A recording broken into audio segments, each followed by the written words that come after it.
es la iglesia Puerta de Esperanza, situada en San Lucas, Zacatepeques, República de Guatemala, en América Central.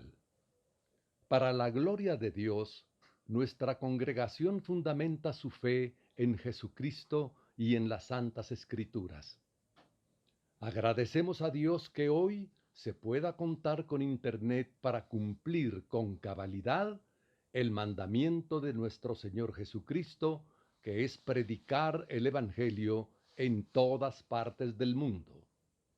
Con mucho agrado, ofrecemos hoy la prédica de nuestro pastor general, el licenciado Gustavo Adolfo Bonilla.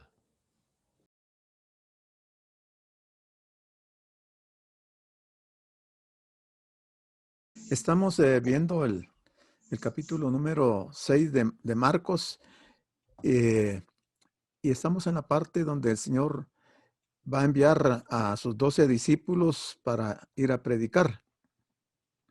Y llama mucho la atención, por lo menos a mí me llamaba la atención el hecho de ver que el Señor les había instruido, los había discipulado y ahora que los va a enviar les da instrucciones, qué tienen que hacer, cómo lo tienen que hacer, qué tienen que llevar, qué no tienen que llevar.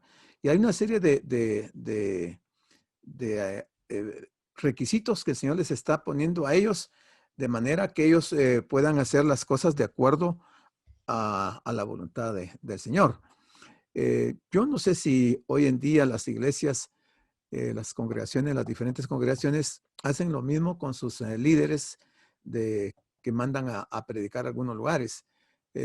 Principalmente prepararlos con la palabra y luego instruirlos.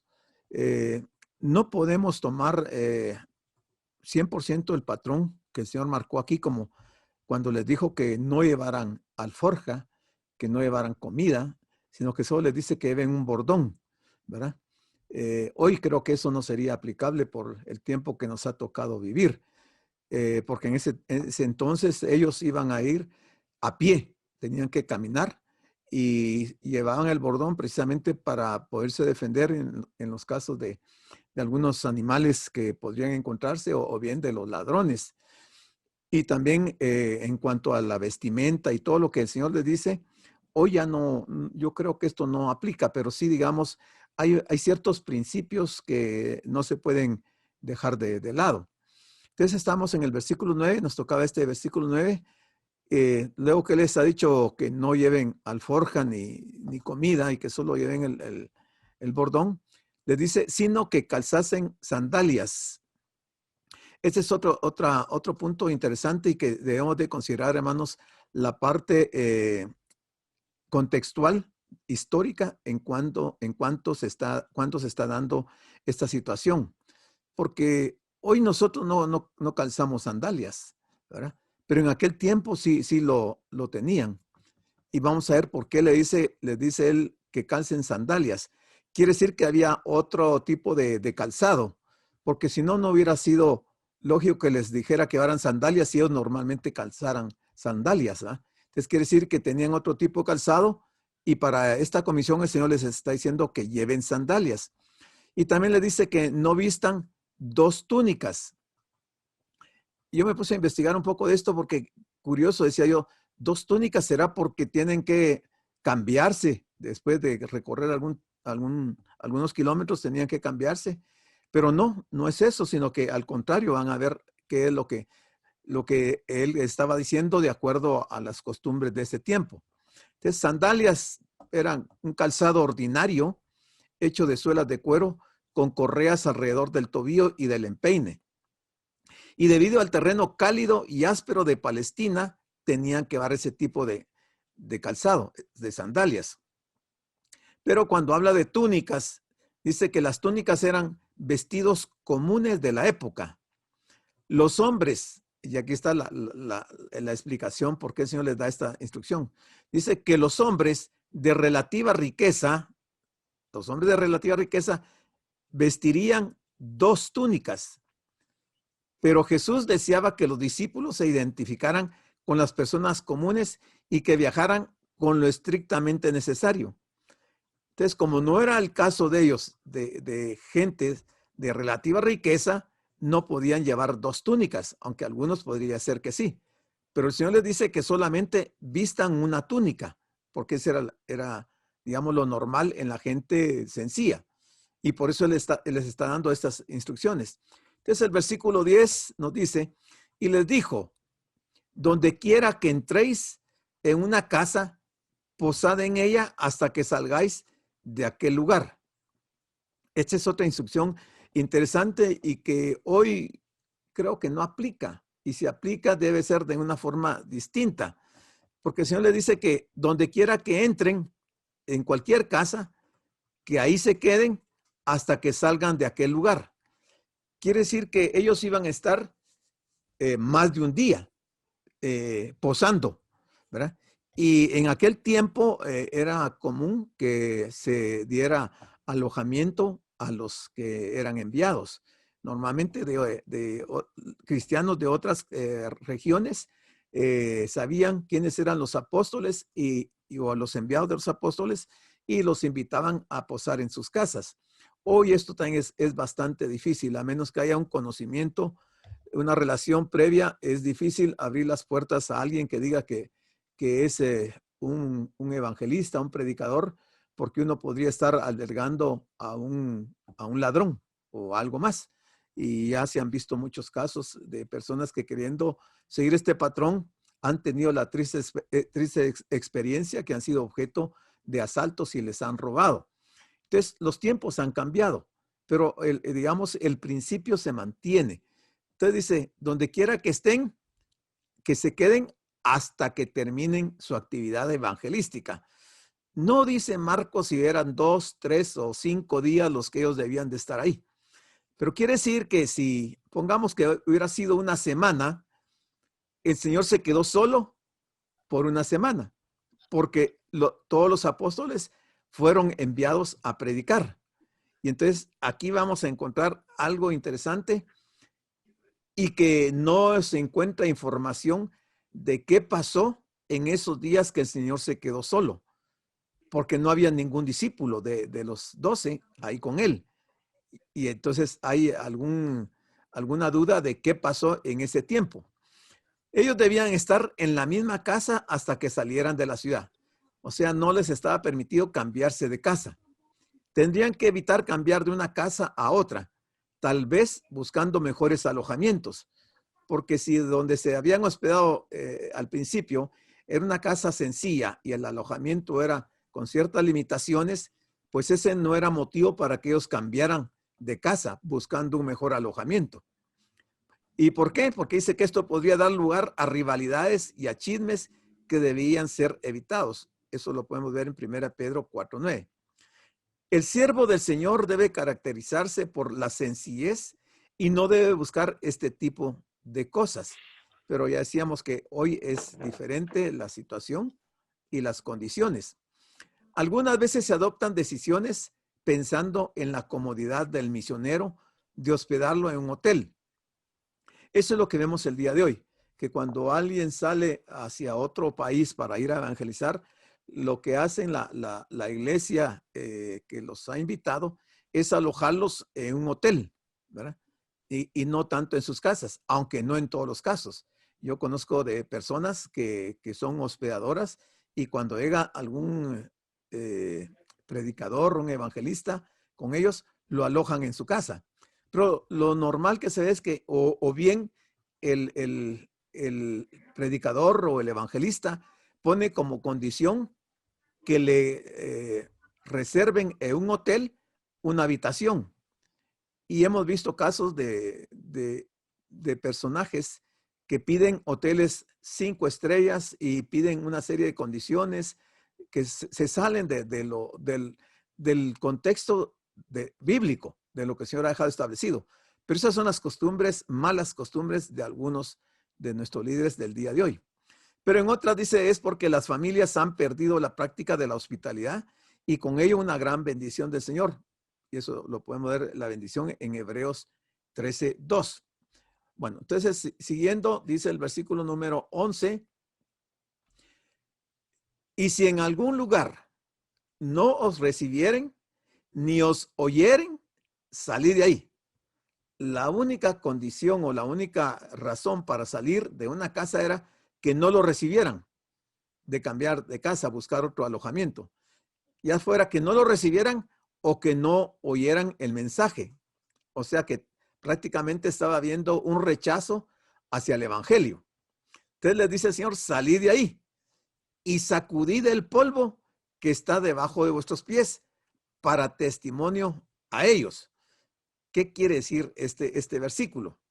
Bueno, no es fácil saber en qué momento debemos abandonar los esfuerzos misioneros en un lugar concreto por la falta de respuesta positiva al evangelio. Hoy en día se tiene ese problema. El misionero siempre tendrá el deseo en su corazón de perseverar en su empeño de predicar el evangelio mientras ora por las personas, pero al mismo tiempo debe estar atento a la dirección del Señor, que le puede llevar a otro lugar como consecuencia de un reiterado rechazo. Sin duda, estas decisiones nunca son fáciles de tomar y como siempre, el Señor tiene la última palabra. O sea, se requiere tener una buena comunión, una buena relación con el Señor para tener esa dirección de parte del Espíritu de Dios. Cuando él habla de sacudir el polvo de las sandalias, esta era una forma gráfica de manifestar su repulsa. Según la ley rabínica, cuando un judío entraba en Israel viniendo de un país gentil, debería sacudirse todas las partículas de polvo de la tierra inmunda. Así que venía a simbolizar que aquella ciudad que rechazara el anuncio del evangelio sería considerada como un lugar pagano. No solo el lugar donde los sacaran, sino que de las casas donde ellos se iban a hospedar y que no lo recibían. Entonces les sigue diciendo el Señor, de cierto os digo que en el día del juicio será más tolerable el castigo para los de Sodoma y Gomorra que para aquella ciudad. Cuando el Señor está dando estas instrucciones, todavía se está viviendo la dispensación de la ley.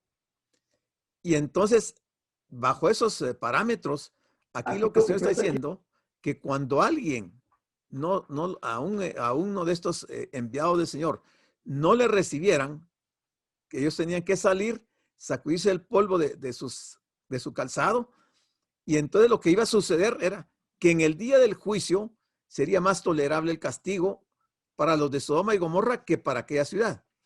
Y la razón de esto es porque hay un notorio rechazo hacia el evangelio. Y esto para Dios es sumamente delicado, es peligrosísimo por este texto que le estamos leyendo. La declaración del Señor no solo anuncia que habrá un juicio, sino también el criterio con el que se llevará a cabo. Dice, a mayor revelación, mayor responsabilidad. Esta es una regla que aplica todo el tiempo. A mayor revelación, mayor responsabilidad. Aquellos que escucharan el evangelio predicado por el Señor y sus discípulos tendrían una luz mucho más clara que la que tuvieron los habitantes de Sodoma y Gomorra. Por lo tanto, la dureza del juicio también sería mayor. Y el juicio sobre estas dos ciudades no fue un juicio liviano. Todos conocemos qué juicio hubo en Sodoma y Gomorra. Pero aquí está diciendo que para ellos iba a ser más tolerable el castigo que para estas ciudades donde rechazaran el evangelio. El versículo 12 dice, y saliendo, o sea, finalmente salen, ya tienen todas las instrucciones, todas las indicaciones de qué deben de hacer, qué deben de llevar, qué no deben de llevar. Y entonces saliendo, dice, predicaban que los hombres se arrepintiesen. Porque este es otro punto que a mí por lo menos me daba duda. ¿Qué predicaron los discípulos esa vez que el Señor los mandó a predicar? Aquí dice que predicaban que se arrepintieran. Entonces veamos qué es el arrepentimiento. El arrepentimiento es un cambio interno de la mente y el corazón que va seguido por un cambio de vida que produce frutos en una nueva conducta. Eso es el arrepentimiento. Es mucho más que sentir pena o pesar por algún pecado cometido. Es algo radical que supone un cambio total de la vida, de la vida de arriba a abajo. O sea, el arrepentimiento que está mencionando aquí el Señor en este pasaje, tiene que ser algo muy profundo en la persona. Por eso es que cuando hay conversiones de personas que hoy en día dicen aceptar al Señor, lo primero que tiene que haber es este arrepentimiento. Y eso tiene que ser un cambio interno en su forma de actuar, de pensar, ¿verdad? Y tienen que haber frutos de ese arrepentimiento. Y era lo que Juan Bautista predicaba. ¿Se recuerdan? Que Juan era muy, muy severo en eso, ¿eh? Y les decía palabras bien fuertes a los fariseos y a la gente que llegaba ahí al Jordán para que fueran ellos bautizados, porque ellos tenían primero que arrepentirse. Luego dice, ¿por qué era tan importante predicar el arrepentimiento? Básicamente, porque no hay otro camino para entrar en el reino de Dios. Si no hay un arrepentimiento, no hay otro camino para entrar en el reino de Dios. El pecado deshonra a Dios. Lucas 15:21. Y nos pone en deuda con Él. Y la única manera para poder disfrutar de su perdón y restablecer el honor divino que nosotros difamamos mediante nuestra conducta o actitud denigrante hacia Él es el arrepentimiento. Este ejemplo que se pone aquí de Lucas 15:21 es el caso del hijo pródigo. Se recuerdan que cuando el hijo pródigo finalmente vuelve en sí, él dice, iré a mi padre y le diré, Padre, he pecado contra el cielo y contra ti.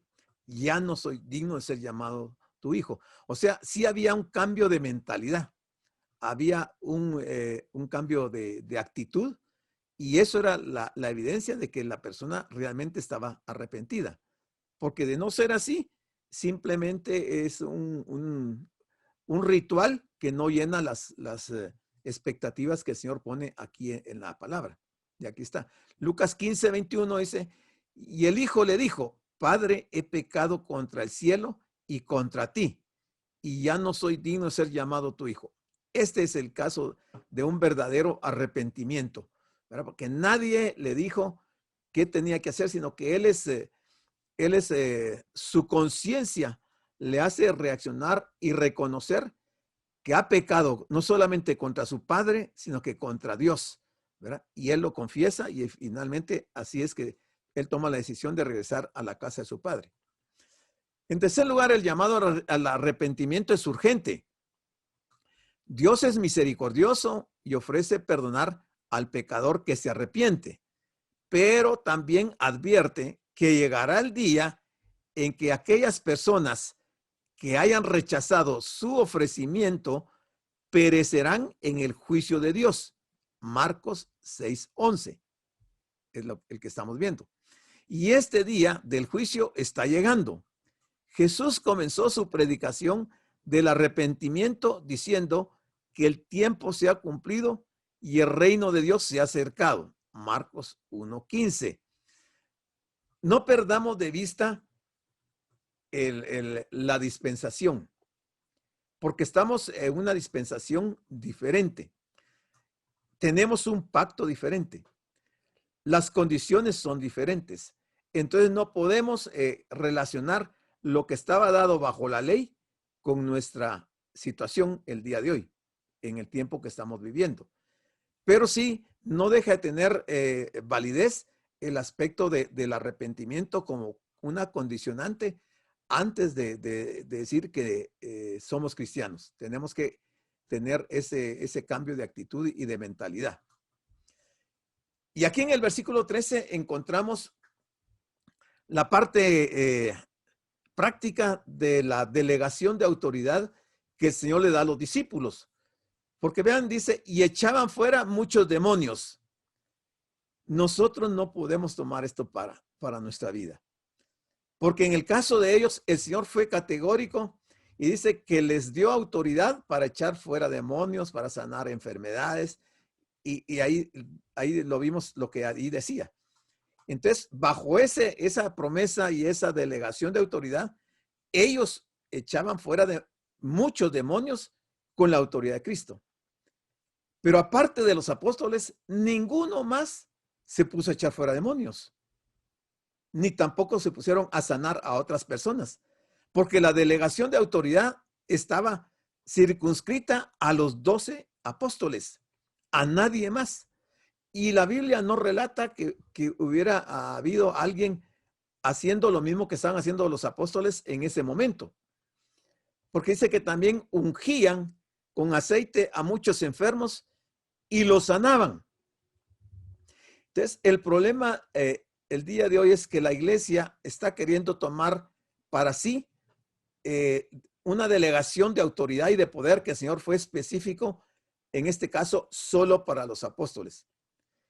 Recordemos que en el capítulo 19 de los Hechos, encontramos ahí a unos muchachos que eran hijos de un sacerdote, un levita, Esceva, llamado Esceva, que estos creyendo o al ver lo que Pablo hacía y de que echaba fuera demonios, fueron a una persona que sabían que estaba endemoniada y quisieron sacarle el demonio.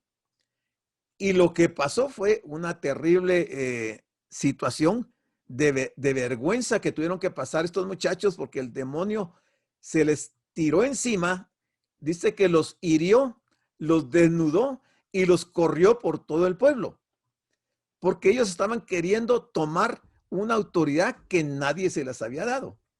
Y eso es lo que estamos viviendo el día de hoy, que estamos queriendo apropiarnos de un derecho que no es para nosotros, porque no se nos ha otorgado a nosotros. Aquí era para los apóstoles. Vimos la semana pasada que había habido un mensajero, un nuevo mensajero y un nuevo mensaje. Ese nuevo mensajero fue Moisés y llevó un mensaje para los israelitas que estaban en Egipto. Luego el segundo mensajero fue Cristo y un nuevo mensaje en una nueva dispensación. Pero ahora en este pasaje que estamos viendo ya del Señor instruyendo a sus discípulos, está delegando esa autoridad en nuevos mensajeros, que son los 12 discípulos. Y les está dando la autoridad para hacer todas estas señales para los israelitas, solamente para ellos. El trato del Señor es con los israelitas, no con los gentiles. Entonces, ellos han sido, en este caso, dice que ellos echaron mano de ese poder que el Señor les había dado y pudieron expulsar varios demonios. Dice que se trataba de lo que el escritor de Hebreos, en Hebreos 6:5, describiría como los poderes de la era venidera, que irrumpían en el mundo para sanar y para salvar. Al mismo tiempo, acreditaban a los discípulos de Jesús como sus mensajeros. Predicaban lo mismo que Jesús y hacían las mismas obras que él. Y también ungían a los enfermos con aceite. Entonces, ellos estaban cumpliendo las instrucciones que se les habían otorgado y el Señor los estaba respaldando con esa delegación de autoridad que él estaba dándoles en ese momento. Versículo 14. Aquí recordemos que los discípulos andan predicando y el Señor está, en este caso, estaba en Capernaum. Y entonces Herodes, el rey Herodes, oyó de la fama de Jesús, porque su nombre se había hecho notorio. Y dijo, como era un hombre, ¿cómo se llama? Que tenía cierta forma de pensar, él dijo, Juan el Bautista ha resucitado de los muertos. Pero era Jesús. O sea, este Herodes andaba más perdido que saber quién. Y pensó que era que Juan el Bautista había resucitado de los muertos. Y por eso él pensaba que actuaban esos poderes en Jesús. Él estaba totalmente confundido y equivocado en su forma de pensar. O sea, nunca iba a hacer esto. Pero eso era lo que él pensaba. Jesús había enviado a los discípulos a la gran comisión. Marcos no relata qué hizo el Señor luego de haberse quedado solo. No encontramos qué hizo, si fue 1, 2, 5 días que los discípulos fueron a esa comisión, Marcos no lo relata. Y no lo relata porque recordemos que Marcos está recibiendo la información de su evangelio de parte de Pedro. Y Pedro andaba en esa comisión. Entonces Pedro no se podía haber dado cuenta qué había pasado con Jesús en ese tiempo. Entonces hay un silencio sobre lo que hizo el Señor en ese tiempo. Pues Herodes había dado muerte a Juan en ese periodo. Y ese incidente sirve de telón de fondo para ayudarnos a entender cuando en el próximo pasaje el Señor vea el pueblo y tenga compasión de ellos porque eran como ovejas que no tenían pastor. Esto sí lo vamos a ver en el momento que ya regresan los 12 discípulos y le rinden un informe al Señor. Y también nos va a servir para contrastar el carácter de Jesús como el rey legítimo de Israel. Contrastar ese título del Señor como rey legítimo de Israel con el de Herodes, porque Herodes no era rey. Se le llamaba rey, pero no era realmente rey. Él deseaba ser rey, pero él solamente era un tetrarca. Él gobernaba una de las 4 ciudades que le habían asignado cuando su padre Herodes el Grande muere. Entonces, él nunca llegó a ser rey, pero él se hacía llamar rey. Pero realmente el rey de Israel estaba en ese momento ahí y era el mismo Señor. Recordemos que el evangelio que estamos estudiando se basa en el testimonio personal de Pedro, uno de los testigos directos del ministerio de Jesús. Por lo tanto, es lógico este silencio sobre lo que hizo el Señor en este tiempo, porque no hay registro histórico de qué hizo él en ese tiempo, puesto que sus discípulos no pudieron ser testigos directos de ese periodo. También recordamos que Jesús comenzó su propio ministerio en Galilea justo cuando Juan el Bautista fue encarcelado, Marcos 1:14.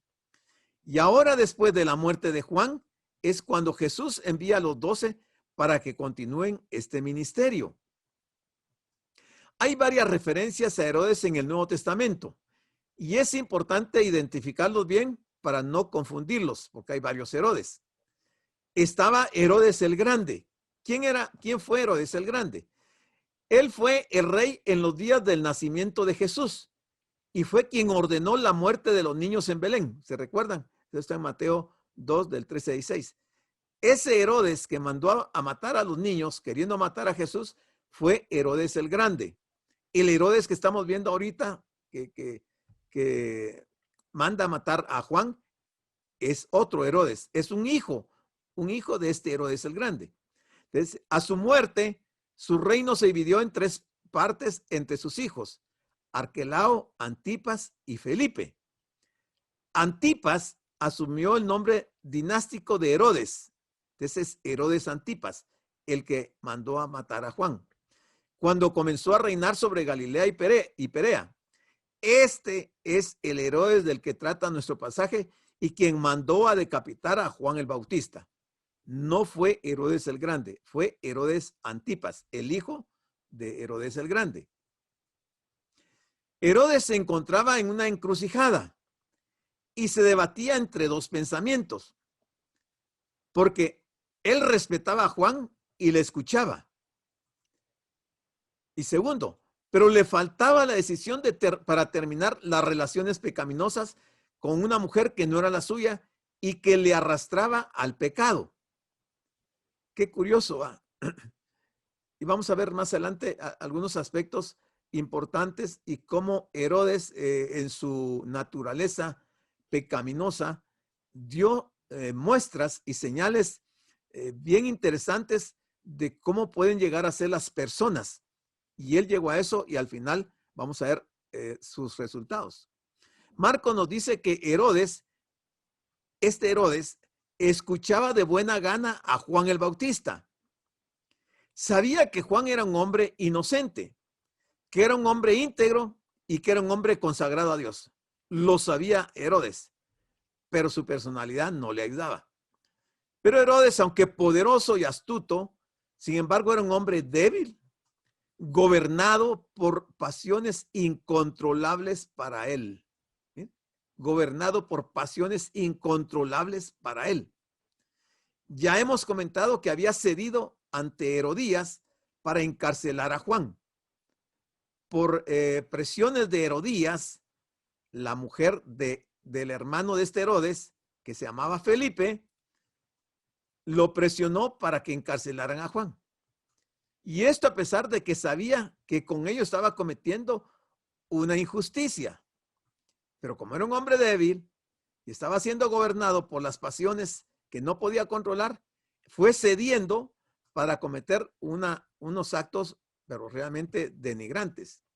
Luego, cuando vio bailar de forma sensual y provocadora a la hija de Herodías, llamada Salomé, se dejó llevar también por su lujuria.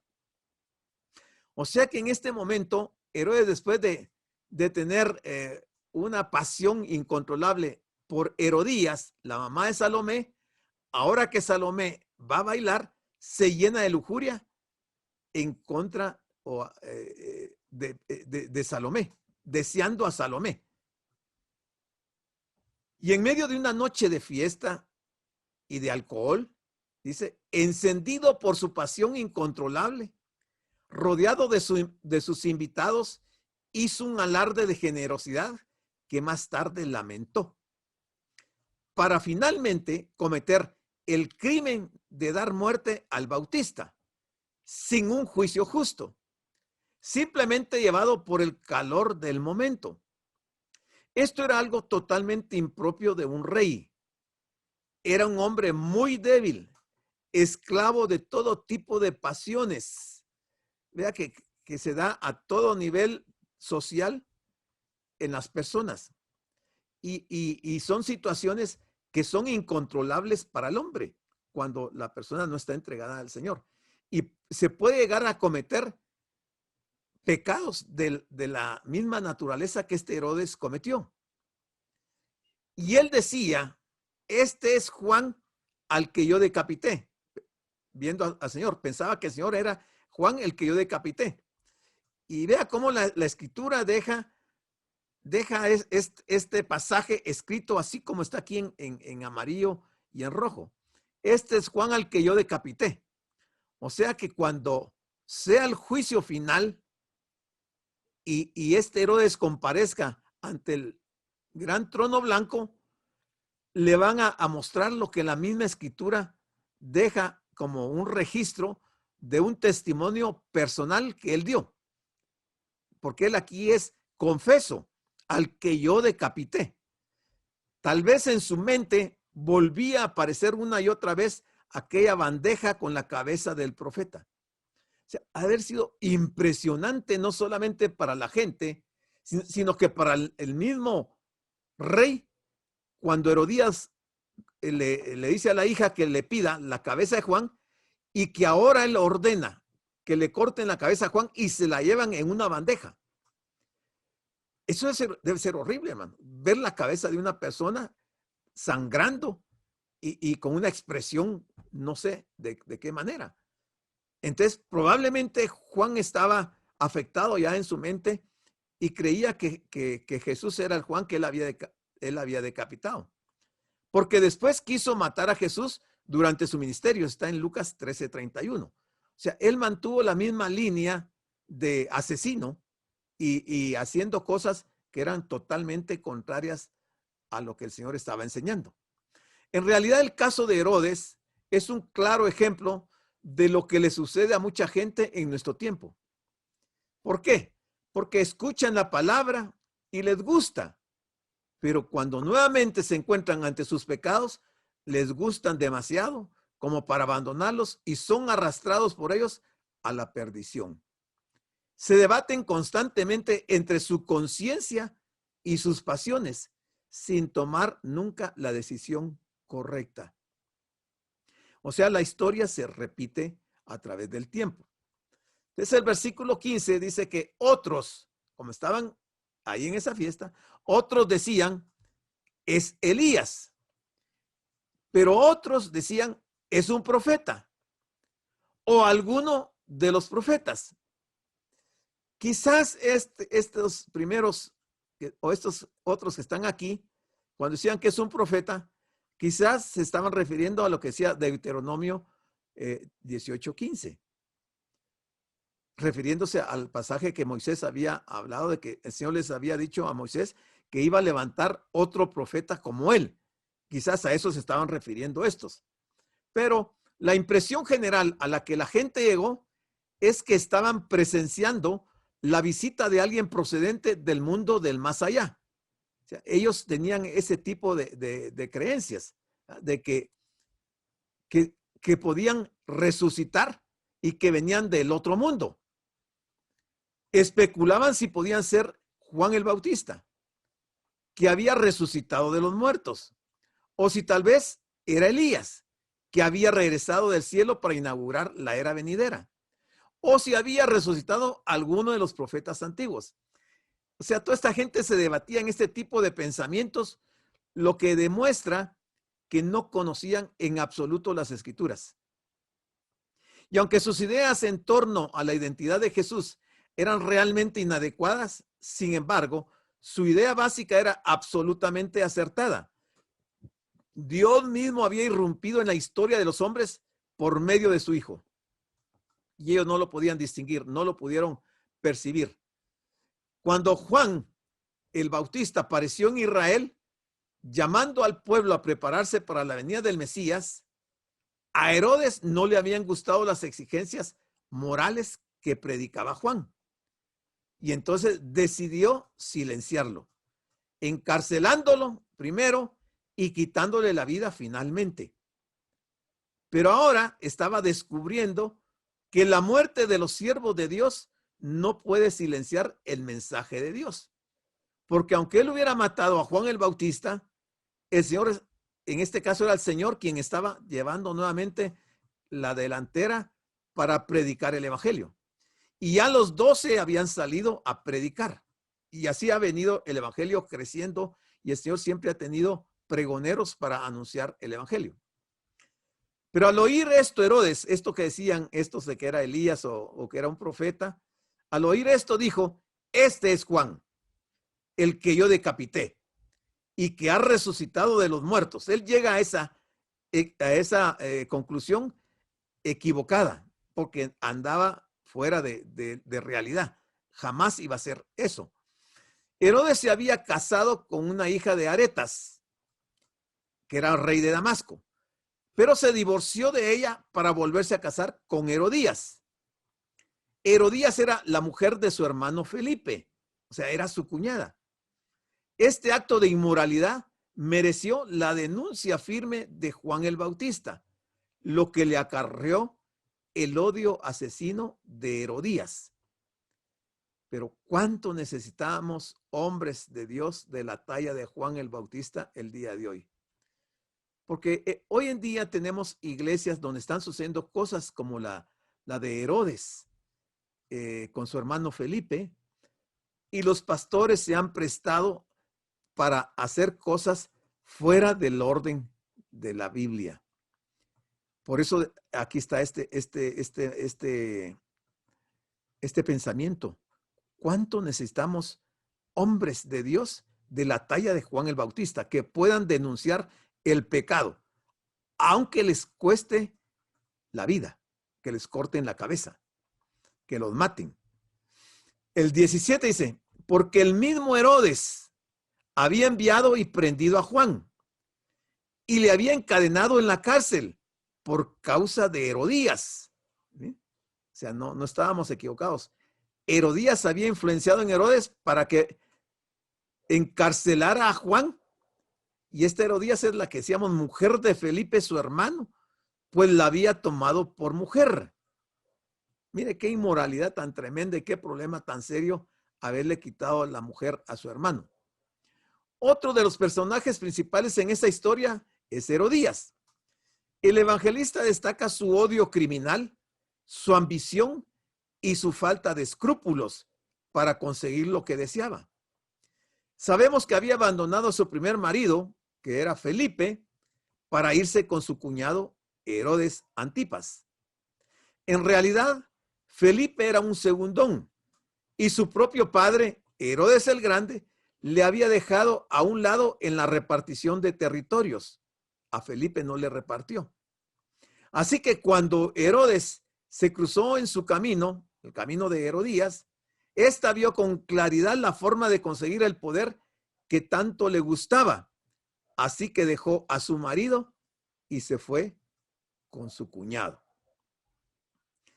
Pero, ¿qué hacían los fariseos ante eso? ¿Qué hacían los saduceos? ¿Qué hacía el sumo sacerdote? Porque este fue un acto público. Y todos ellos, ninguno, absolutamente ninguno dijo nada. Pero Juan el Bautista, cuando se entera, él no se cayó. Y él lo denunció públicamente. Pero en el templo era un silencio absoluto. Y no era que no supieran, porque estos eran actos públicos que se estaban dando. Y dice el 18, porque Juan decía a Herodes, no te es lícito tener la mujer de tu hermano. O sea, mire el carácter tan recio de Juan y el valor que tenía para decirle, frente a Herodes, decirle, no te es lícito tener la mujer de tu hermano. Obviamente que Juan estaba consciente lo que iba a representar hacer este tipo de declaraciones. Él sabía que lo iban a mandar a matar, pero él, como era un siervo de Dios, tenía que declararlo, tenía que rechazar la actitud que estaba tomando Herodes. El 19 dice, pero Herodías le acechaba a Juan y deseaba matarle y no podía. Y al fin va a encontrar el momento oportuno, las condiciones para deshacerse de Juan. Pero ella venía tramando la muerte de Juan. Estaba vigilando a Juan porque lo quería matar, pero no encontraba la ocasión, no encontraba el argumento para matar a Juan. El 20 dice, porque Herodes temía a Juan. Yo no sé qué clase de temor tenía Herodes de Juan si finalmente le mandó a cortar la cabeza. Pero no cabe duda que las palabras de Juan le infundían temor a Herodes. Y él tenía cierto temor, sabiendo que era varón justo y santo, y le guardaba a salvo.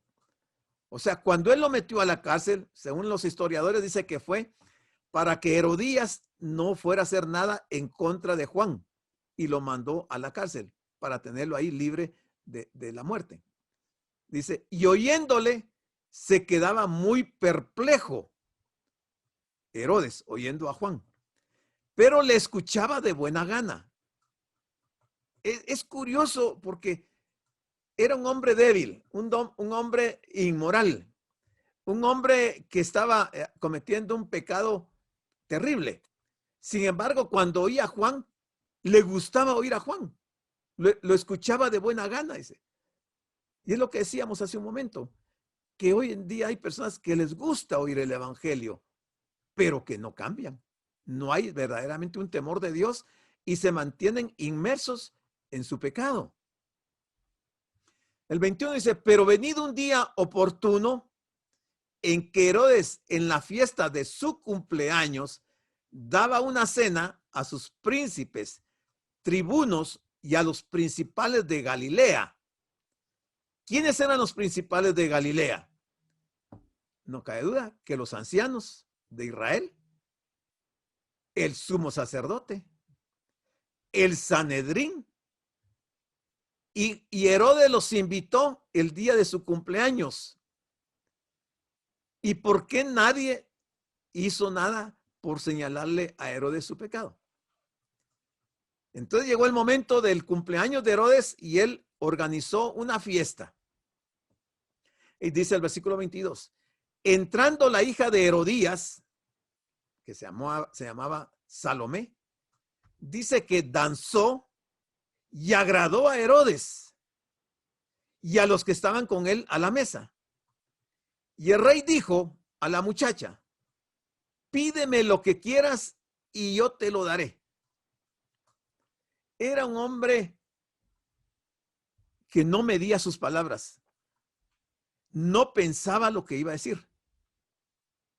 cómo este hombre le dice a Salomé que le pida lo que quiera y que él se lo va a dar.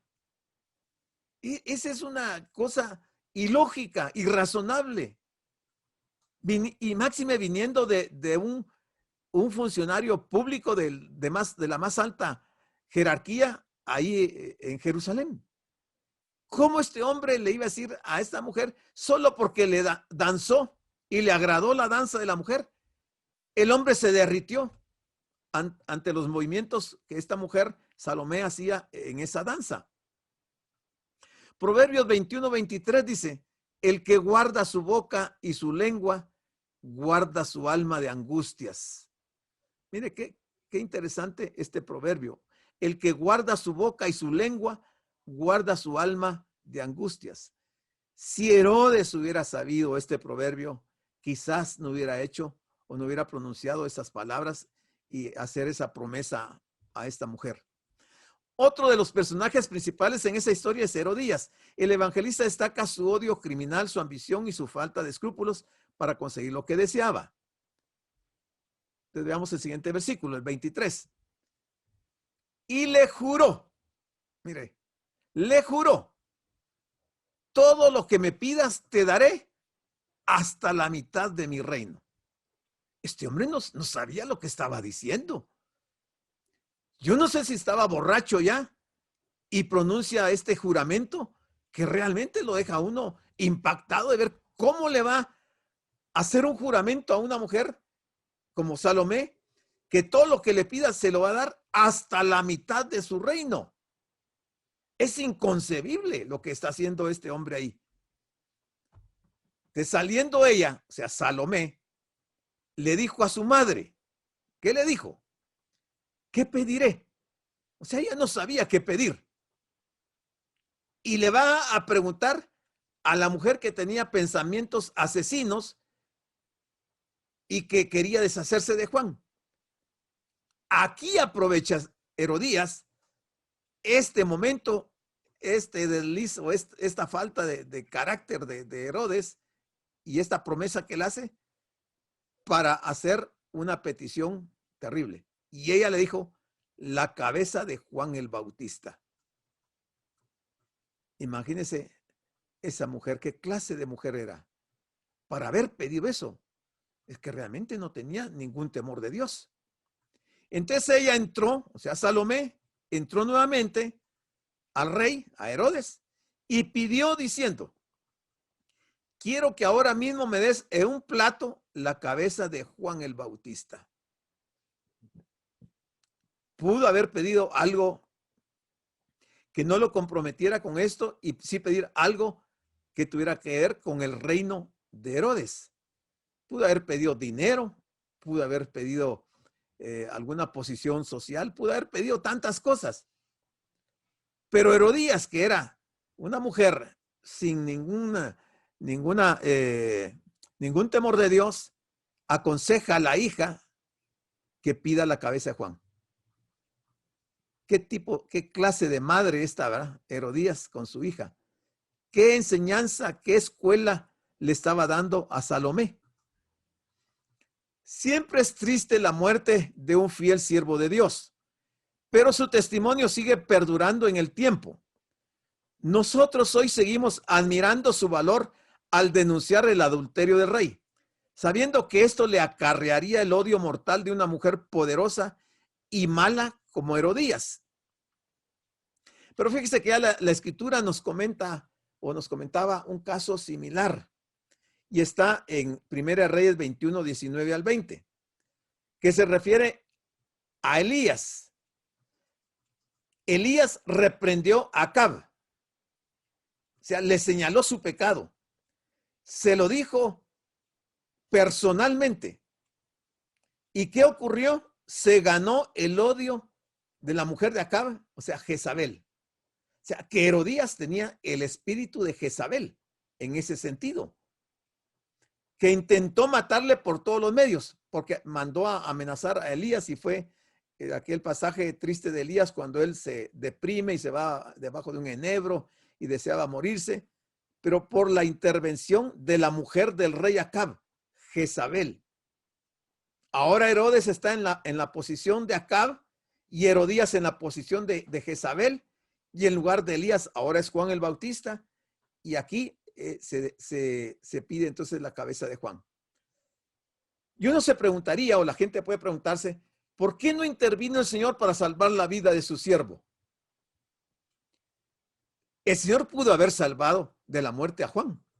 Él lo pudo haber hecho. Para él era sencillo. Pero no. Y es que Dios es soberano. Y nosotros no conocemos la mente de Dios. Las vidas de los siervos del Señor están en sus manos. Y de acuerdo a sus propósitos, Él cumplirá su voluntad. Mientras los impíos ríen y celebran sus fiestas, los siervos de Dios sufren y son asesinados brutalmente. Esto es difícil de entenderlo, hermano. Realmente, si uno se pone a pensar la profundidad de estos acontecimientos, uno no logra entender esa soberanía de Dios, sus propósitos y su voluntad, y permitir que un siervo como Juan el Bautista haya muerto en la forma en que murió. Pero el Señor también así murió. Murieron los apóstoles también, y el Señor no los salvó. Y hoy nosotros podríamos ser que pasemos por una experiencia de estas y quizás nos toque correr la misma suerte. Pero esa es la soberanía de Dios, y es lo que la gente no entiende. Cuando la mujer, esta Salomé, le pide a Herodes la cabeza de Juan, dice que el rey se entristeció mucho, pero a causa del juramento y de los que estaban con él a la mesa, no quiso desecharla. Pudo más el qué dirán que el actuar justamente, con justicia. Y tuvo que ceder, porque al final yo no creo que Herodes se haya acostado con Salomé, porque ahí estaba Herodías, la mamá de Salomé, y no haber permitido. O sea, solamente fue que él se quedó embelesado con la danza de Salomé, ver sus movimientos sensuales, y eso lo llevó a ofrecerle hasta la mitad de su reino a esta mujer, que luego la madre la mal aconseja. Dice, y enseguida el rey, enviando a uno de la guardia, mandó que fuese traída la cabeza de Juan. Mire qué triste este pasaje en medio de ese avivamiento que empezaba a darse, porque los 12 discípulos habían ido a predicar en la gran comisión y estaban por regresar para dar su informe de lo que había pasado, y en ese ínterin sucede la muerte de Juan. Te dice, el guardia fue, le decapitó en la cárcel y trajo su cabeza en un plato y la dio a la muchacha, y la muchacha la dio a su madre en plena celebración delante de los tribunos, de los principales de ahí, de ese lugar, delante de todos, en medio de una fiesta. Llega el guardia con la cabeza de Juan en un plato y se la da a la muchacha. Y luego la muchacha se la dio a su madre. Cuando oyeron esto sus discípulos, los discípulos de Juan, vinieron y tomaron su cuerpo y lo pusieron en un sepulcro. Para ese momento, Juan el Bautista todavía tenía discípulos que lo seguían a él, aunque él ya les había señalado que el Cordero de Dios era el que andaba en medio de ellos. Sin embargo, algunos persistieron en quedarse con Juan, pero fueron ellos los que vinieron y tomaron el cuerpo de Juan y lo llevaron, lo pusieron en un sepulcro. Pero este no es el fin. Dios tiene preparado un lugar especial para todos sus siervos en la gloria. Mientras que los impíos sufrirán pena de eterna perdición, excluidos de la presencia del Señor y de la gloria de su poder, los hijos de Dios estaremos en el cielo. Juan está ahorita en el cielo. Herodes está en la antesala del infierno el día de hoy. Herodías y Salomé están en el mismo lugar, pero los discípulos del Señor están esperando el día de la resurrección para que sus cuerpos sean resucitados e ir con el Señor. Pero toda esta gente que cometió este terrible homicidio, están ahorita pasando ya situaciones bien difíciles. Y eso es lo que ellos nunca se pusieron a pensar, a dónde irían a parar. Entonces, los apóstoles se juntaron con Jesús. Aquí ya los apóstoles han regresado de la gran comisión y se juntan con Jesús y le contaron todo lo que habían hecho y lo que habían enseñado. O sea, rinden un informe. No se quedan callados. Van y le dicen a Jesús qué fue lo que ocurrió en ese viaje que ellos hicieron. La constancia en la oración y el dar tiempo para escuchar la voz de Dios son fundamentales para un servicio fiel. Notemos también que Jesús escuchó con atención todo lo que ellos le relataron. Con facilidad olvidamos que Él está mucho más interesado en su obra que lo que nosotros lo estamos. Pero ellos todavía tenían muchas cosas que aprender del Mesías. Entonces el Señor les dijo, ante el informe que ellos dan, el Señor les dice, venid vosotros aparte a un lugar desierto y descansad un poco, porque eran muchos los que iban y venían, de manera que ni aún tenían tiempo para comer. Esta es la vida de un siervo de Dios, que está dedicado al servicio del Señor, que van y vienen y que no, a veces no hay tiempo ni siquiera para comer. Pero el Señor, en la consideración que tenía hacia ellos, los invitó a ir a un lugar desierto, aparte, para que descansaran un poco, porque la actividad era mucha. El Señor los llamó aparte para que tuvieran un tiempo de descanso con Él. Pero esa tranquilidad se vio interrumpida por las multitudes que llegaron en su búsqueda. Toda esta situación viene a confirmar el impacto que el ministerio de Jesús y ahora también el de los apóstoles había tenido sobre toda la nación. La predicación y los milagros que Jesús y sus discípulos habían hecho a lo largo de toda la nación habían despertado en ella las expectativas y anhelos profundos de las antiguas profecías de una edad venidera de paz universal y de un paraíso sin dolor. Es interesante la preocupación del Señor por las personas. Primero por los discípulos, para que tuvieran ocasión de descansar. Y luego por las multitudes hambrientas y cansadas. Mire cómo el Señor está viendo el panorama completo. Se está dando cuenta que los discípulos necesitan un descanso, pero está viendo también la necesidad de las multitudes que están hambrientas y que están cansadas. Aquí hay también una lección imprescindible para los obreros que dedican su vida a la obra del Señor. Es importante buscar tiempo de descanso junto al Señor. El servicio en la obra del Señor produce un gran desgaste físico, emocional y espiritual. Y el Señor lo sabe y por eso aquí deja la lección de que hay que ir a un descanso. Dice, eran muchos los que iban y venían. Y esto nos recuerda que siempre hay dos extremos en los que fácilmente podemos caer en la vida cristiana.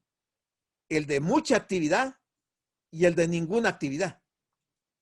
En ese de ninguna actividad, dice, se encuentran los que se retiran demasiado para estar con Dios, pero nunca llevan a la práctica nada.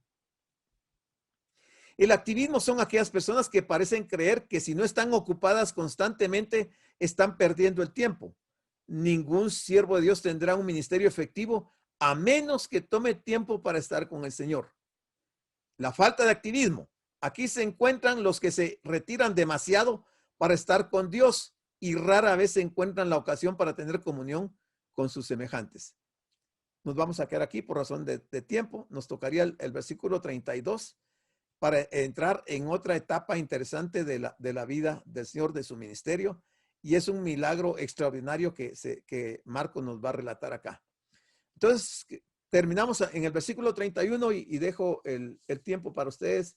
Si hay alguna opinión, si hay algún comentario, si hay alguna pregunta que sea del tema, usted puede abrir su micrófono y plantearlo. El tiempo es para ustedes.